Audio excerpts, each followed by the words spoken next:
Your voice, your opinion, your community. Fact TV, free speech, protected.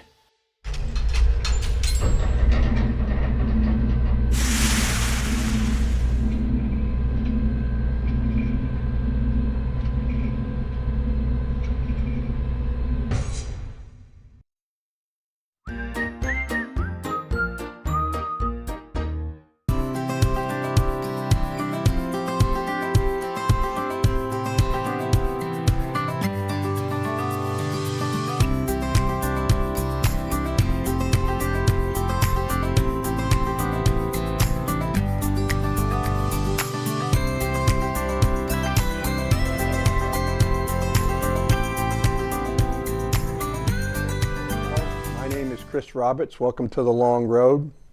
Today we're going to do something special. We're going to do interviewing World War II and veterans. We did this last year. We had a two-part special for Veterans Day, and it was well received. And I personally believe that Veterans Day should be about veterans, not about politicians running for office. To me, I just find something wrong about some 24, 25-year-old English major speechwriter writing something for a politician to talk about on Veterans Day. It just doesn't catch the spirit. Me, I had the honor and privilege of sitting down with a number of veterans that have served in World War II. When Monadnock Aviation was able to bring in the B-17 and the B-24 and the P-51. It's amazing when you sit down and talk to these gentlemen. The connectivity, it's just really awe-striking. It's one of those, you're kind of like in the presence of a championship horse. There's just something about these individuals. They accomplished a lot, but they don't come across as egotistic or it's about me. One gentleman that I talked to flew 37 missions in a B-24, Mr. Hale. I didn't think much of it, Mr. Hale didn't catch me until I found out later on that the Hale building at Keene State College is one of his family buildings, or that his grandfather was the governor of New Hampshire. Another individual, Mr. Carl. Again, I didn't think much of it until we found out that his father was at Keene State College, and the first dorm that I stayed in when I was at Keene State College was Carl Hall, and it was named after his father. Another individual I sat down and talked to was about the Berlin airlift. I've read many stories about the Berlin airlift. I had watched movies about the Berlin airlift, but I have never ever met someone who took part in the Berlin airlift.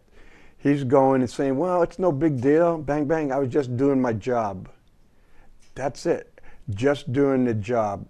They had a responsibility, they stood up, they took responsibility, and they moved on. It wasn't, what are you going to do for me before I'm going to do something for you? This year I wasn't able to interview a woman, but these men and women, they were awesome. They were, like I said, they set the example I wish that all our leaders today could emulate. But when you go down in some of the details, when the individuals say, hey, they went in and took every single one of our sea bags, the ones with our names and our service number on, and they filled them up with coal because they were so much easier to drop off in Berlin than the regular coal. Or the individuals saying, well, the pilots, they would take too long, so they would go down into the restaurant. So instead, they brought the good-looking women to the pilots so the planes could return, load, and get on the air as quick as possible. So I hope you enjoy the comments by these men and women. A copy of this will be put down at Keene State College, so if you want to go back in the future to look at it, and also at the Historical Society. These guys were historic, and so I will not be coming back to close with this. There isn't anything I can say that can make this any better. These individuals do their own talking, And so, again, to any other veteran, happy Veterans Day. You deserve it. It's your day. Thank you.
I'm here with. Derek Ward from the Collings Foundation. What is the Collins Foundation? The Collings Foundation is a nonprofit educational foundation that organizes living history events. What type of living history events? Well, today at the airport we have a B-17, the B-24, and the P-51, all aircraft from the World War II that were very instrumental in the European theater and also elsewhere. One of the things I seem to notice about when I've gone out and so I was like, they're so little compared to what the picture you get them in these big movies. They look like humongous airplanes, and you have 10, 12, 13 people pouring out of them after they land. Yeah, it's a very tight fit in both the aircraft, and we don't even have them completely outfitted. They actually had more oxygen tanks and the bulletproof armor in some areas. Very tight quarters, especially for 10 men for 8-9 hours apiece. It would be very cold, very cramped. And so your organization goes around the country putting on these displays? Right. Instead, the Collings Foundation's vision, instead of putting these aircraft in a museum where only maybe 300,000 people a year would see them, let's make them flyable. Let's take them around the country 10 months out of the year, 7 days a week, 110 cities a year, and let people actually see them operate, go for rides, walk through the aircraft, and really get the experience. And it helps gain a whole new appreciation for what the veterans did. Yeah, because when you go, the noise, the vibrations, the smells, it just, you can't describe it. If you're in a museum, right. It's nice, clean. Right, it's nice, clean. You're usually roped off. You can't even touch the airplane. Here you can walk through the airplane, bang your head, which there's lots of spots to do that. But it's a tremendous, and brings out the veterans, and it allows people to interact with the veterans as well and hear the stories firsthand. Yeah, because like I was saying before, I spent 21 years in the Marine Corps, both in aviation and ground, and I studied history.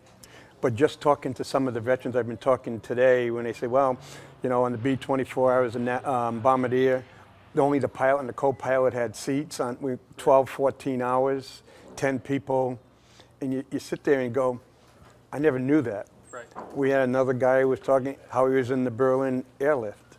And so it kind of like, this gives them an opportunity to have a voice. It does. And it allows, not only that, it allows people that maybe lost loved ones or have a loved one that's no longer present to see and experience the aircraft that their father or their grandfather served in. It's a really powerful and moving experience to interact with all those people, veterans or the families of veterans. Tremendous. Because I've noticed that you got people my age, I'm in my 50s, who basically there would be sons or daughters, but they're with their dads. Right. And they're going, and you can see the look, and it's like, wow, Dad did this. It's right. It kind of like, this is real now. It's not a picture on the wall or someone in uniform. It's not a movie. Right. You're actually giving the veteran and their sons and daughters and their grandkids an actual connection. Right. Exactly. It's a very, this is my 8th year, and it's still amazing hearing the different stories each year, meeting different families, and watching them experience the aircraft and listen to other veteran stories. It's really a neat vision the Collings Foundation had in order to do that, and I think it's something that the country needs as well. Because I was coming here and the youngest World War II veteran is 82 years old. Right. And I interviewed one guy who was 87 years old. And you put life in these, you can see that spark. And these planes have put life in these people. Some of the people that were wheelchaired here from nursing homes, yes, they left with a sparkle that I guess only you guys could have done it. Nothing else could have put that sparkle, could put that life back into them. Correct. It's almost like it's a reconnection for them. It awakens some memories, stuff like that. And they remember, a lot of them made very good friends back then. Friends they fought side by side with. They lost quite a few of them too, but they still have friends. And brings back fond memories of those people they served with, and that's a very powerful connection. And they just don't think about other stuff. Maybe their hips hurting or whatever. But when they're out here, it probably doesn't hurt because they're thinking about other stuff. It's kind of like I'm no longer 82 or 86. I'm that 17 or 18-year-old scared out of my wit guy going on a mission, not knowing I'm coming back. I'm here with my buddies. And all those adrenaline rush, all those emotions are all bound up. Yeah. Today, you're giving them an opportunity to relive them and release them. Right. Exactly. And share and make sure that the next generations that come understand what that generation did for us. It's amazing what that whole entire generation did for us, from on the home front or on the war front, and also on the home front, in order to manufacture and produce all the aircraft and the ships and the boats and the jeeps.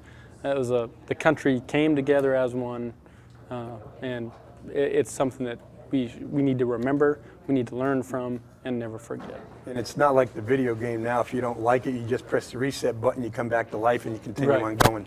For these gentlemen, and even the women, it was real. It was real. And the mistake had deadly consequences. Yes. Yeah. And so I want to thank you. I want to thank your organization. Again, it's Derek Ward and the Collings Foundation. And you're doing wonders for a lot of these people. Yeah, well, it makes our day as well. So thank you. You're welcome. Yeah. So we're here at Keene Airport, and we're now talking to another World War II veteran. Your name? Merv Frank, Mervin. Mervin. They call me Merv. I heard you're quite a character. Oh, I'm sure. I'm sure many people would say that. Go ahead. And so what did you do in, we were talking before? I'm a retired policeman from the city of Keene. And, but militarily, I was in high school. I was a little bit behind the other kids. I was 18. I turned 18 in December of 1944. Well, the war was pretty near over. So I was drafted. I left school. I went in the office and told them that I wasn't coming back after the semester was over. So I finished the semester, and then I walked away. Drafted in March, took infantry basic training, came home. I was in Georgia when the president died, President Roosevelt. In fact, we marched in from training from the rifle range, and we saw the first sergeant walking real fast up the company street ahead of us.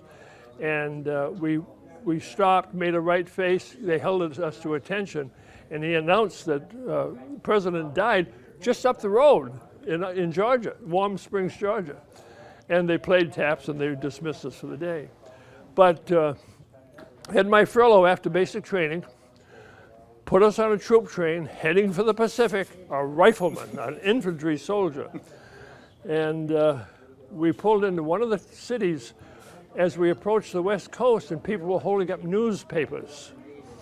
And the newspapers proclaimed something about an atomic bomb being dropped someplace in Japan. That terminated the war for my purposes. So technically I'm a World War II veteran, but I don't really hop on it because it was over. But I continued on. They kept us going. We went out to an atoll, I think it was Ulithi Atoll, hundreds of ships. For horizon to horizon. Apparently that was a staging area for the invasion of Japan. And we stayed there a day or so. I think probably we're on radio silent still. So they must have got the orders then where to ship us. And we went to the Philippines. Well, I got to the Philippines and the war was over, and they put me in a post stockade as a military policeman. I said, I'm an infantryman. Well, they said, you're going to be guarding American soldiers that have committed crimes. So they came out with an enlistment program. So I think I got there in September. In November, I re-enlisted. November, I enlisted in the regular army. Chose the European theater for my assignment and went to Germany, again as a military policeman, but this time I did regular military police work. Town patrol in the city of Frankfurt and the towns surrounding Frankfurt. Because a lot of people don't understand, in 45, 46, 48, there was a military there was constable. An occupation. Force. Yeah. We occupied, Germany was divided into four sections. Yeah. The American zone, the British zone, the French zone, and the Russian zone. And the capital of Germany, which people don't realize, Berlin was inside the Russian zone. So and that was a divided moving city. ahead to 1948, all of a sudden there was a currency change. The United States implemented the currency change. They went back to a German mark. And apparently this upset the Russians. So in 1948, I think it was around June, they announced that the roads, the canals, and the railroads were closed for all traffic going into Berlin. Well, Berlin, that was the beginning of the Berlin airlift, and suddenly hundreds of Air Corps personnel arrived, and the airplanes started flying. And of course, they started with C-47s, which was a tail dragger. And they realized very quickly that if they were going to support Berlin entirely with coal, fuel, foodstuffs, if they didn't, people were going to starve in Berlin. So they decided that it took too long to unload the tail dragger because the floor of the tail dragger was not level. So they brought in C-54s, which is a tricycle landing gear like the B-24 out here. And they developed a system of backing up the trucks and unloading those aircraft in minutes or seconds and turned around. The crews used to get off and go in and have a snack. Well, that took time. So they found some good-looking German Frauleins. They put these Frauleins in vehicles with snacks, sandwiches and coffee, and they went out to the airplanes and refreshed the crew. So then they turned around back to Frankfurt. So it's Frankfurt to Berlin, Frankfurt to Berlin, back and forth. Yeah, because people don't realize there's almost really a hot landing, hot takeoff, stay, go, stay, go. I think this is a part of history that is pretty much unknown to most people in the United States. As a matter of fact, one of the policemen I knew was selected to work with a reporter from Germany back a few years ago, and he came to me, he says, Mervyn, did you know that Berlin was closed off? I said, yeah, I know all about that, I was there. So yeah, because people don't understand how close we came back to going to war. You know, every soldier has a barracks bag. It's a heavy canvas bag with a strap on it. Your name is stenciled on it, your serial number. Every soldier in Germany had to turn their barracks bag in. And you know what they use it for? They loaded those barracks bags with coal briquettes. And this allowed them to load those C-54s quickly. And they took coal by air into Berlin to keep. What we in the Marine Corps call sea bags. Sea bag, yep. And again, when you look geographically, people don't understand. When you look at the map, if you go home and look at the globe, and you look at Keene and you go across, people don't understand how far north Berlin and London are of Keene. And so it can be quite cold in those areas. And so my military career, I spent the 3 years in Germany, met this good-looking gal, married her, and brought her back with me. And we're still together. So she said that's the best decision you've ever made in your life, Absolutely. Right? And you know, the assignment that I had in Germany was kind of nice, just a company. We were a battalion, but we were separated. And it was just a pleasant military experience, the best that I had. Later on, we did combine into a battalion into Frankfurt, Maine, and things changed. But After I got out of the service, I went on the Keene Police Department. I was there about a year in June 1950. The North Koreans invaded South Korea. Well, you know, it didn't bother me any. I'm here. I've got my career all set up. And one morning, the National Guard, G Battery of the 197th National Guard, they pull up Main Street in July or August, heading for summer camp in Fort Drum. And they pull up in the center of Main Street where we used to allow parking down by the Crystal Restaurant, and they have breakfast there. Well, some of them stayed in their trucks, and I stopped and I teased them. I said, "You think you're going to Fort Drum?" I said, "When you're in Fort Drum, you're going to be activated." While they were in Fort Drum, I got a letter. "You're activated." So I went to Korea as a reservist and served with the 24th Infantry Division. Oh, that's Fort Stewart, Georgia. The 24th is from Fort Stewart, Georgia. Yeah. They're the 24th Armored Division now. Yes, yeah. Well, I didn't know that, but I know that something changed, yeah. And so I want to thank you. And for me personally, I've studied history and I've studied the Berlin airlift, the whole works. I knew how important it was, but I have never met anybody that was involved in that. Well, I wasn't that involved, but I was But in you were Franklin. there. Yeah, I And so remember very well. it's There's a movie, The Big Lift. Big lift. Cleft, I think, is in it. It's a good movie. It tells about, there's a little love story there, but it's basically the background is the Berlin airlift. Well, I'm running on. It's been a pleasure talking to you, Okay. too. And Thank we'll you. see. Very good, Chris. I'm here with William M. Hale, B-24s. B-24s. Yes. And you said you were a bombardier? I was a bombardier, first lieutenant. And we were talking about the Norton site. Yeah, I And had 37 missions with that. 37 missions? Yeah. I thought you get to go home after 25. Was that just Not Europe? for us. Oh, that was just the Europe? I think that was more Europe, probably. And so you were from the Pacific, correct? Southwest Pacific. Where were some of the places that you were stationed at? Well, I was only stationed in one place permanently. That was the island of Morotai. And it was south of the Philippines, north of the equator. But had touched down when we flew our 24 over to the Southwest Pacific. Johnson Island, which had one tree on it. Oh, Johnson Island, yeah. And That's a chemical warfare island right now. You Oh, don't is want to it? be, yeah, that's where all chemical warfare. Oh, You don't want to be on Johnson Island. no. And then we flew to Tarawa for one night, Guadalcanal for one night, and then New Guinea. And we were in New Guinea for a month. You didn't find any good vacation spots on that route. Well, there was a pretty good bathing area on Tarawa. And so, how long were some of your flights? Oh, they lasted anywhere from 8 to 14 hours. 8 to 14 hours. Many of them were 12, 14 hours. And like I was talking to the other gentleman, if people have to fly from Los Angeles to Boston, they talk about how uncomfortable it is and how much a prepare it is.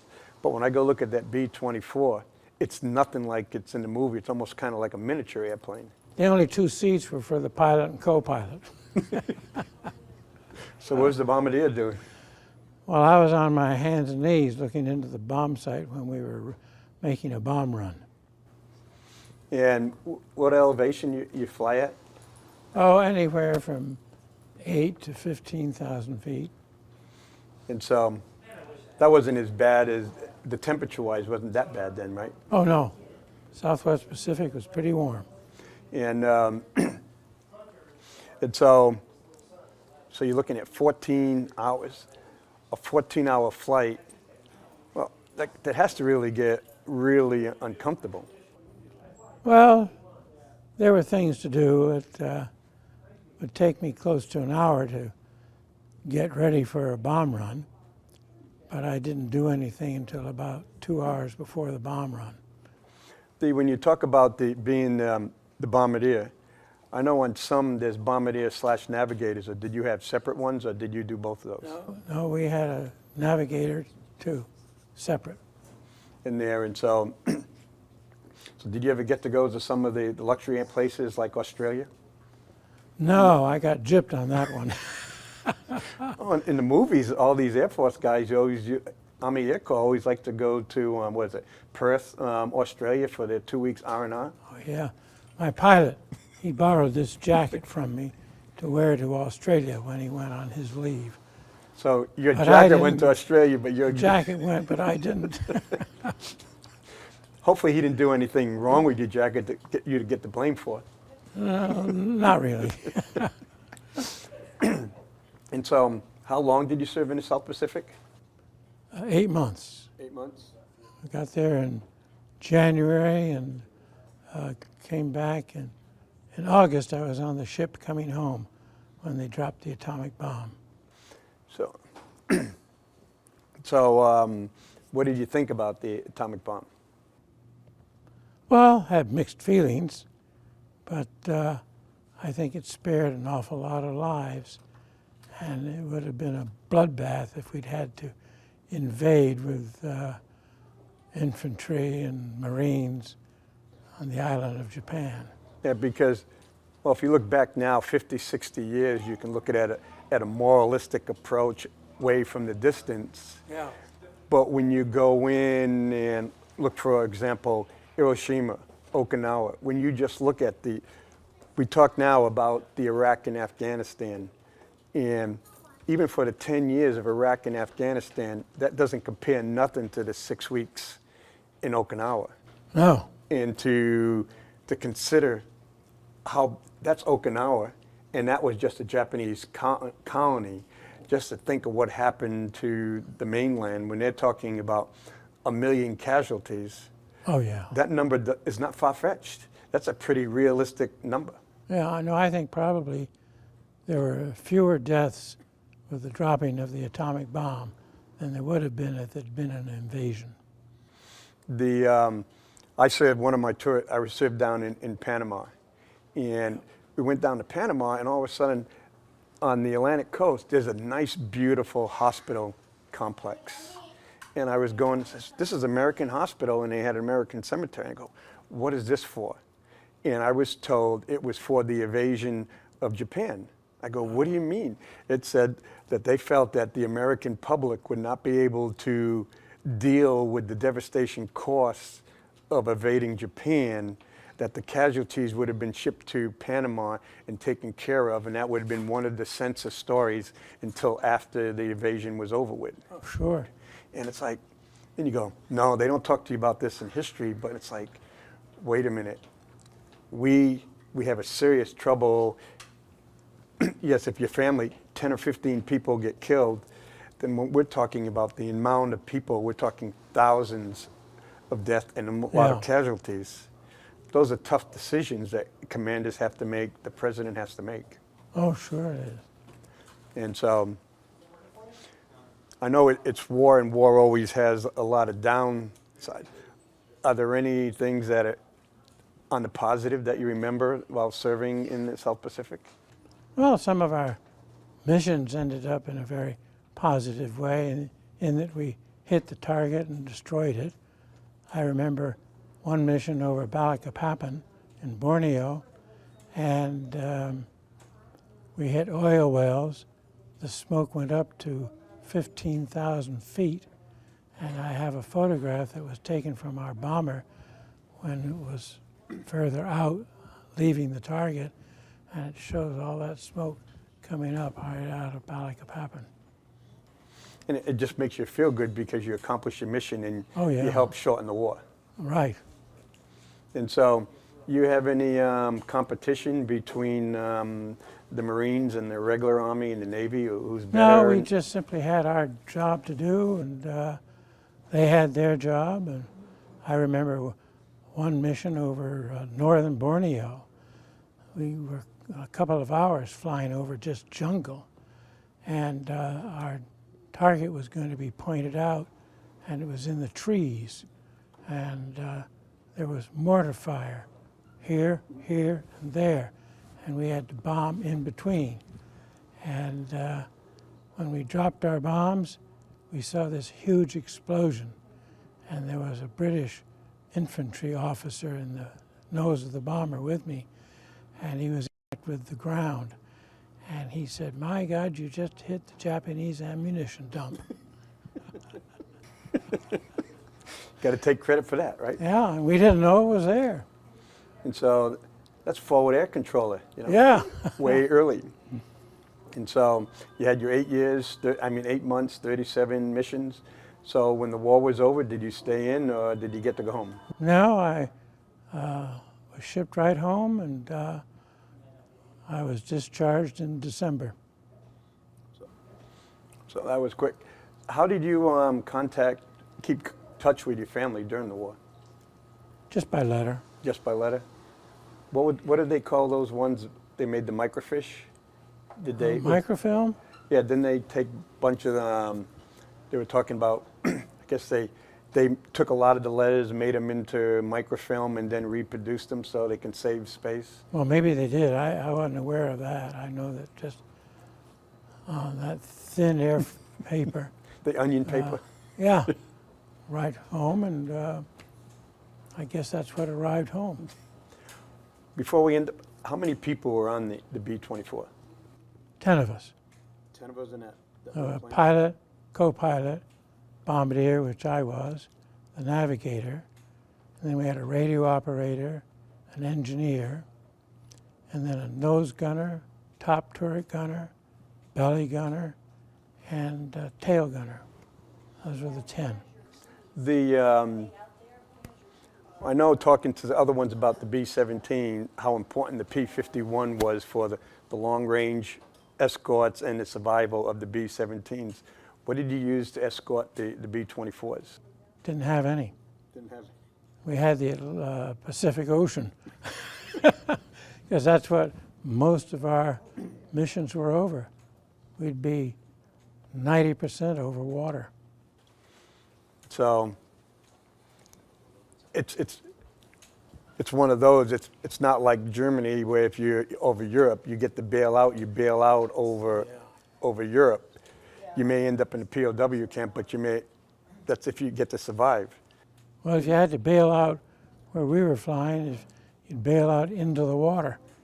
And then there were these PBYs that flew with us, and if any plane went down, they were able to land in the water and rescue the occupants, the flyers. Did anybody get rescued by submarines? Any? No, not that I know of. Just George Bush. Yeah. George. Who would think the submarine would help save the future president of the United States? Well, I know. That almost seemed to be forecast. The gentleman earlier had asked me about if I had gone to Keene State College, and I said I'd gone to Keene State College, and he asked me where I lived. I said I stayed in the Carl Hall, and he went and said, well, the building is named after my father. Oh my. And so all of a sudden you were talking about the Hale building at Keene State College. And my first interaction with the Hale building was the coach of the cross-country team was also the financial aid director, and he was recruiting me, and that's where I met him. That's the first time I went to Keene State College was the Hale building. But you have a connection to the Hale building. Well, it was named after my great-grandfather, Samuel Whitney Hale, who in the 1980s was governor of New Hampshire. And let me see, what else? What? 1880s? 18, yeah. Yeah, 1880s. Yeah. And sorry for the era. But that was also the house my father was born in. And so again, here it is, downtown Keene, another historic building a lot of people don't know about. But I guess when I look back at World War II veterans, it's so much different than Vietnam or veterans going forward, is because there's a lot of us, if we didn't want to join the military, we didn't have to join the military, found ways to get out of the military. But there's a lot of people that could have got out of the military in World War II, didn't have to put their life in risk because they were well connected, but they stood up and they put the name on the dotted line. Yeah. Well, I signed up when I was 17 and took my entrance exam for the Army Air Force Cadet Training Program and was accepted. And 1 week after I turned 18, I was off and running with the cadets and getting trained. So what are you, about 85, 86 right now? 86. So yeah. you haven't stopped running, right? You may That's be a little right. bit slower, but you're Yeah, still I'm a running. little slower, but still going. But you got a lot of life. You get that excitement. Yeah. And so that plane bring more excitement back to you? Oh, sure brings back many fond memories. We had an absolutely great crew, and we were all good friends. And so, again, thank you. And I hope the memories stay with you, and I'm pretty sure they're going to. And, I think they will. and they'll burn brighter for a while, right? Yep. Yeah, okay. Thank Thank you. you. Yeah. So I'm here with your name, please? Donald Cowell. Donald. Yeah. And And I live in Peterborough, Peterborough. but I grew up here in Keene. I was born and brought up here in Keene. And I was in World War II. In the, I trained in infantry. And then we went to Okinawa. And there they transferred me into a quartermaster company. And I had absolutely no idea what a quartermaster was, a quartermaster company. But it was the 27th Quartermaster Company of the 27th Infantry Division. And our job was to service the troops with supplies and so forth and so on, of which I am extremely thankful. Because if I had stayed in the infantry, I have no doubt whatsoever that I wouldn't be here today because of how things were on Okinawa. Even after, when I got there, it had started and all, but we'd never have made it. But the quartermaster, I happened to drive a Jeep, and we survived. And then we went over to the I went over to the 11th Airborne. I was with the 27th, and around Christmas time, or a little after New Year's, the division, everything was on numbers at that time. I can't even remember what they called them, but we sure know them. But I didn't have enough To rotate back. to rotate back because of my age and so forth. So I was on the island of Honshu with Japan for a year in occupation, and I wanted to get into the Air Force, and our division, the 27th, went home, but I didn't have enough points to go with it. So I put in for my transfer to the 5th Air Force, which is over there. And don't tell anybody that the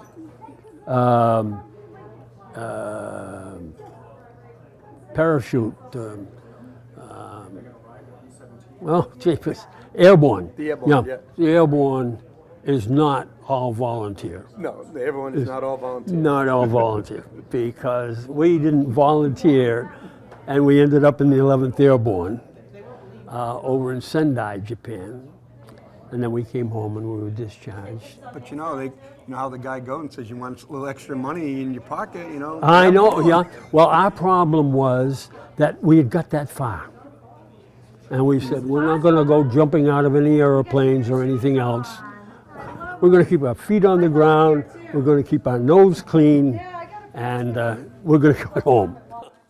And when you talk about Okinawa, I spent a year on Okinawa. And I was at Fatima, it's a Marine Corps Air Station. Yeah.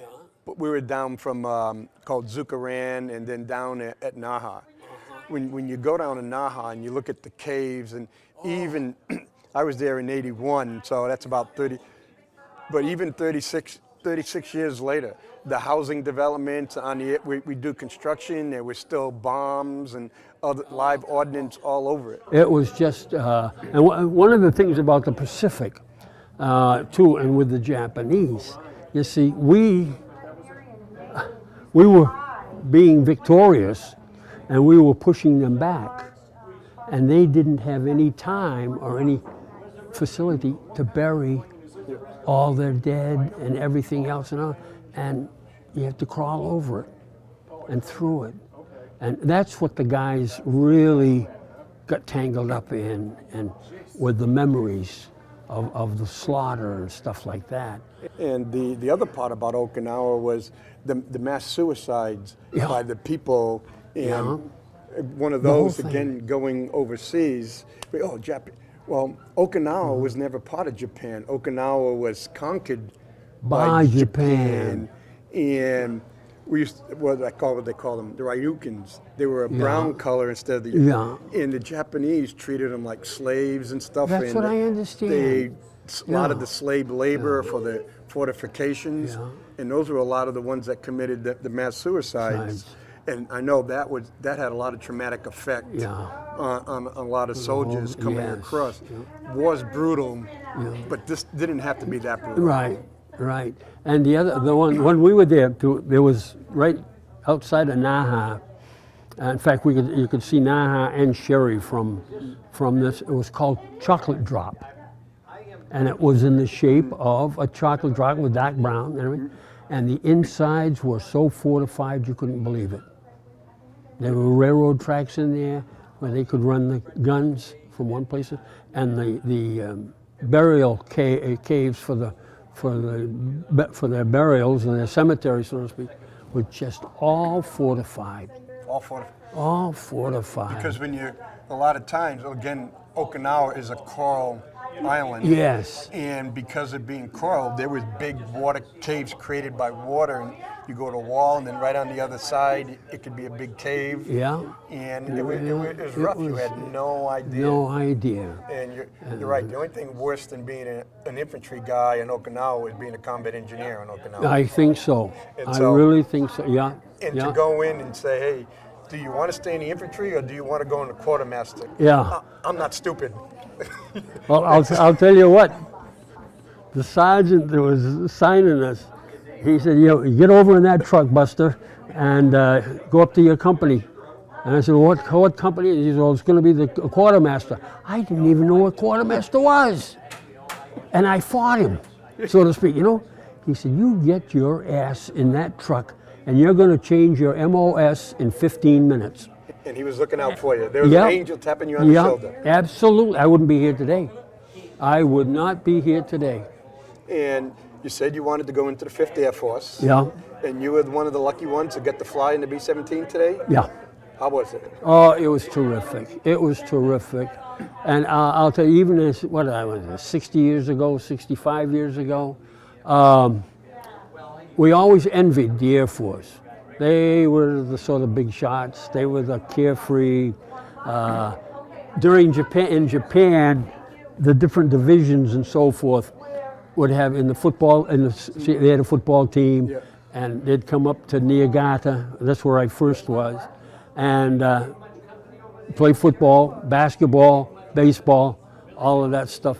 And they'd come up, no ties, hats in the back of their head, and we were envious. But they also cheated too. Yeah. They got a lot of the professional ball players. Yes, going into the Air Force. yeah. You're a pro basketball player, pro football player. It's like, wait, I'm just a regular kid. Yeah. But after riding in today's plane, I really, really have tremendous respect for the Air Force. I mean, how those guys could be canned up in one of those bombers that are 19, 20, 21 years old and go on those missions in the conditions that, and of course we were only 2,500 feet, I think, and it was just beginning to get a little cool. We all had enough, but with them, I mean, it was 25,000, and know what heat they could get from what was made at that time. How they did it, I don't know. And when you go in, like I was talking to Beth, just think, a 5,000-mile round trip in that plane. And you go, and the other part is like, well, you know what, you got 25 missions and you get to go home. And you go, wait a minute, it's like, well, 25 missions, what's the big deal? You could do that in 35, 40 days and go home. But when you look at the stats and you look at the damage, basically, that's going up in the plane 25 times saying, I'm not coming back. I'm not coming back. It's almost like when we boarded the ship in Seattle to come over. I mean, as we went up the gangplank, that's just another thing that, I mean, in our way, we were thinking, would we ever come back? And the Navy band played Sentimental Journey. I know, I talked to people before. I still remember August 21st, 1990. People go, it's my anniversary, but August 21st, because at 1st Marine Brigade, we were going to Desert Storm, Desert Shield, and we were the first ones going, and being the logistics, and we're packing up. And then it was the plane closed, the door closed.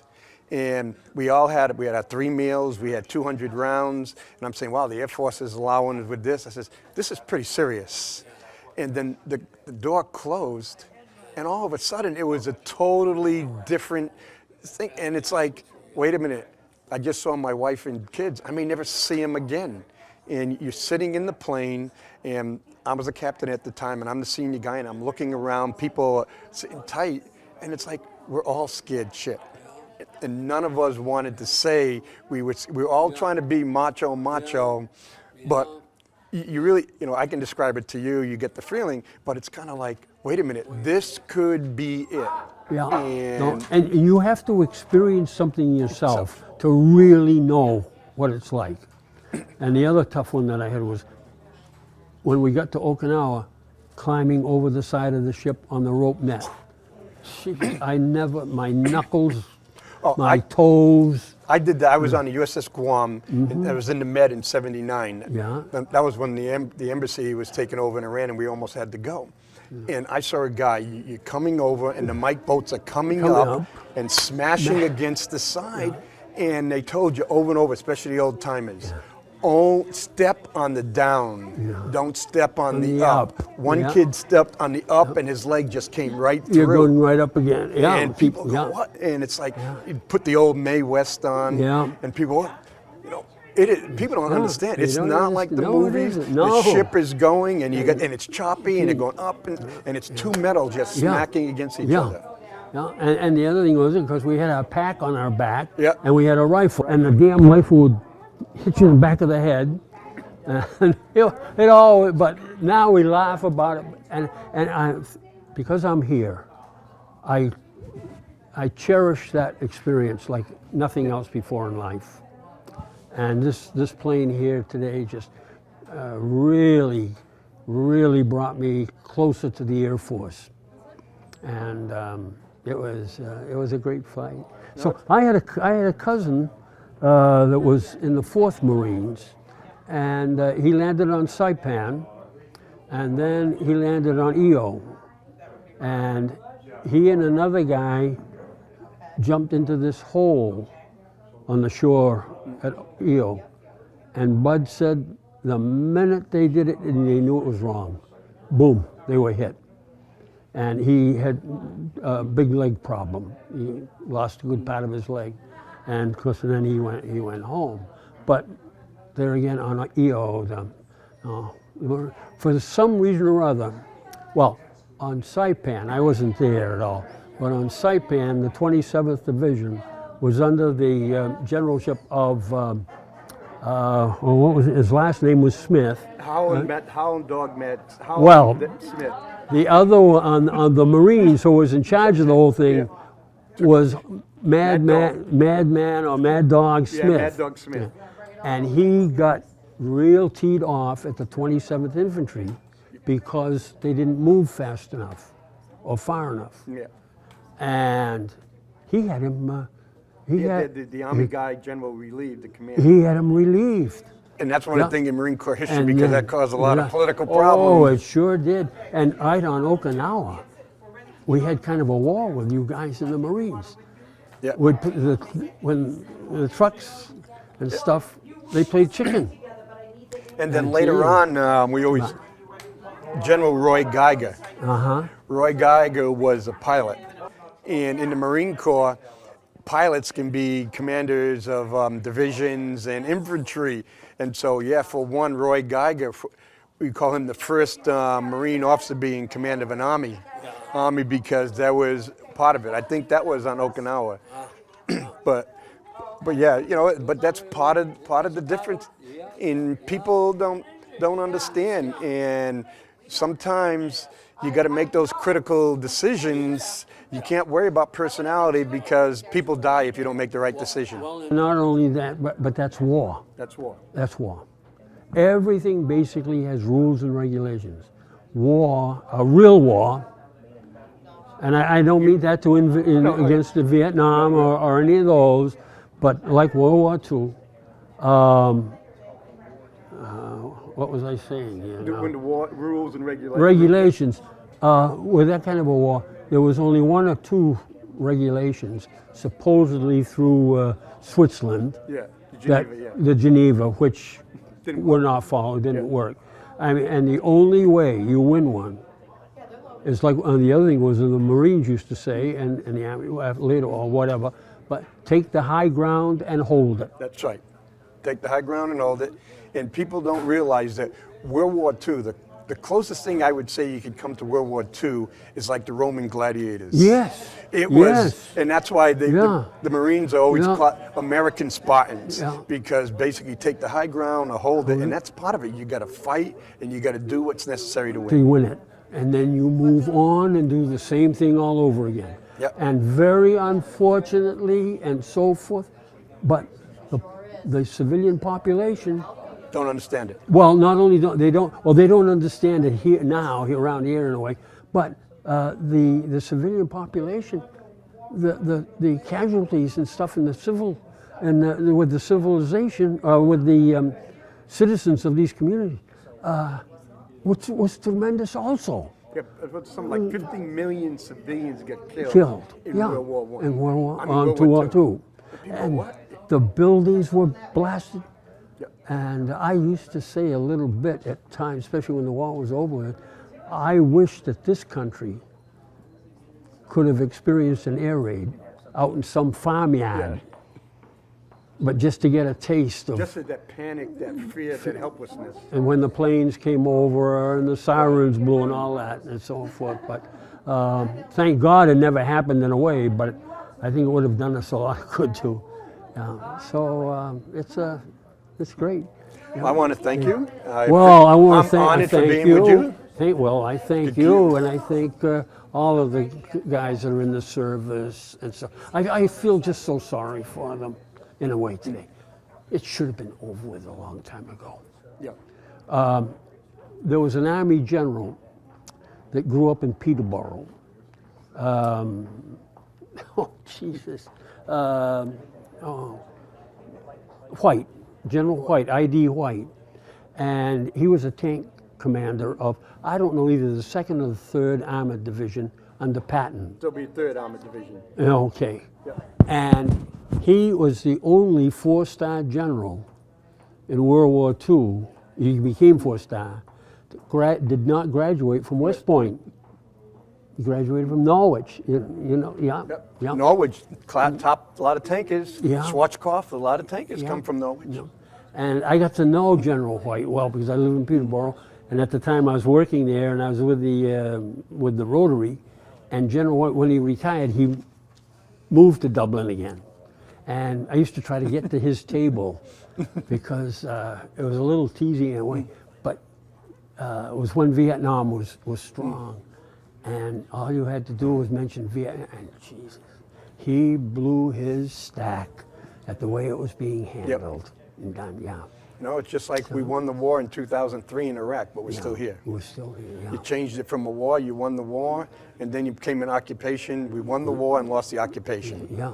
MacArthur and I met the guy, was Bruce Clark, and he'd always say, I'm not Monty Clark, the guy from Rome, who took over. And he said, so many nations have won the wars and lost the occupations, so MacArthur and Clark wanted to make sure we never lost the occupations after World War II, and we didn't lose the occupations. Whatever MacArthur did as commander of the Middle East or the East or whatever, he did a fantastic job.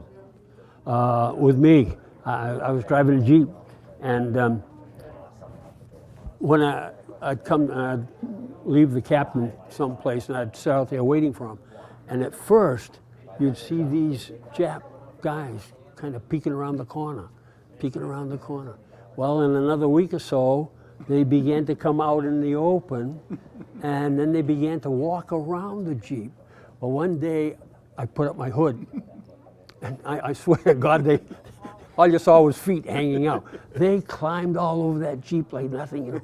But they also, we had a little room boy, and the Japanese government paid him something, and the United States government paid him something. And all of our KP, all of our stuff in the mess tent, and everything was Japanese. And somehow or other, I just think it just gelled together. And he did a fantastic job. Because we didn't have any troubles whatsoever in occupation. Baseball. Oh, yeah. Now look at him. Yeah. But we didn't have any troubles whatsoever with the Japanese in the occupation. Yeah. And that's what it's all about. And that's what it's all about. Yeah. You okay? Yeah. And thank you. And Oh, yeah. You Hey, gonna it take was another great talking with you. It's my pleasure. Are you with Channel 8? Yeah, Channel 8. Yeah, okay, good. Are you living in Keene? I live in Keene. Yeah. I spent 21 years in the Marine Corps, and I graduated from Keene State, came back. Hey, let's go there. Yeah. Because I graduated from Keene State. I graduated twice. Okay. Well, I got a master's degree there too, also. But did you stay on campus? Just my first year. In Carl Hall? Yep. Named after my father. Oh, Yeah. So It's hey, a really small here you world. go, isn't it? It's a real small world. Yeah. No, it was named after my dad because he was there for 40 years.